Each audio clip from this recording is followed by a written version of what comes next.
Welcome to Pearman Fitness. We're here at Studiomix in San Francisco. We have another at-home workout for you. Today is going to be a focus on the abs or the core. So everything's going to involve the stomach in some way, okay? So let's have you get on the floor first. We're going to be sitting down on the butt. Real easy stuff. What I want you to do is go ahead and lie all the way back. You're going to leave your knees. You'll notice my knees are slightly off the floor, slightly bent, not flat-footed. I'm on my heels. You're going to fall down. You're going to lie down. Put your palms, or turn your palms toward one another and have your hands on your thighs.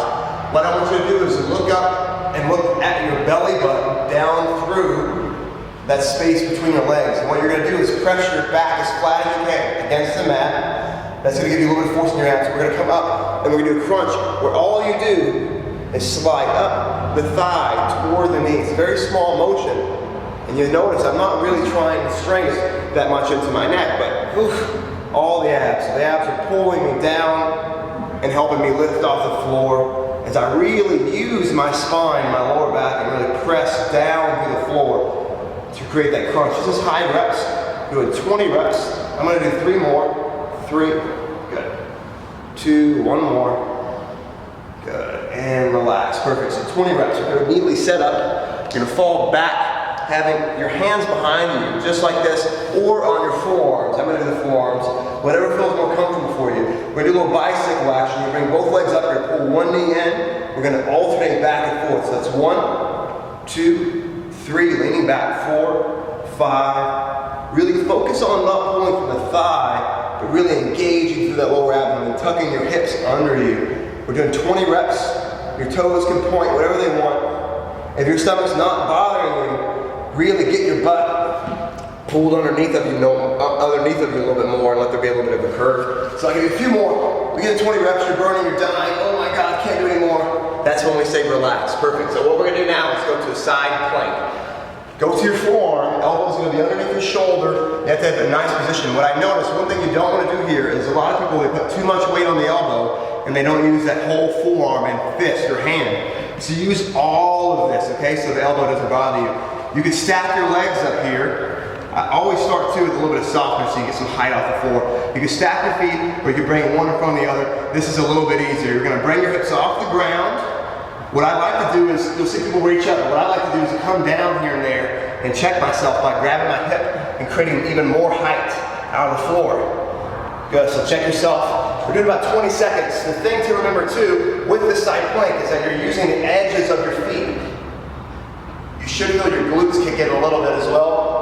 We're doing 20 seconds. You don't have to look up at that strains your neck. You can come back down, you can leave your hand here. 20 seconds, checking yourself, bring yourself high. And then go to the other side. Same setup, use the whole forearm. You can do a fist or be flat-footed. Knees are soft, you're on the edges, stacked. Any way that you want, okay? 20 seconds on the other side. As soon as you finish that, we're going back again to our forearms. Boom, in this reclining position, or hands. What I'm going to have you do now, instead of doing the bicycle, is we're going side to side. You're going to bring your feet slightly out to the left, thighs and feet together. You're going to lift up and over an imaginary big ball, okay? Or you go down. You don't have to touch the floor here, you're just coming down.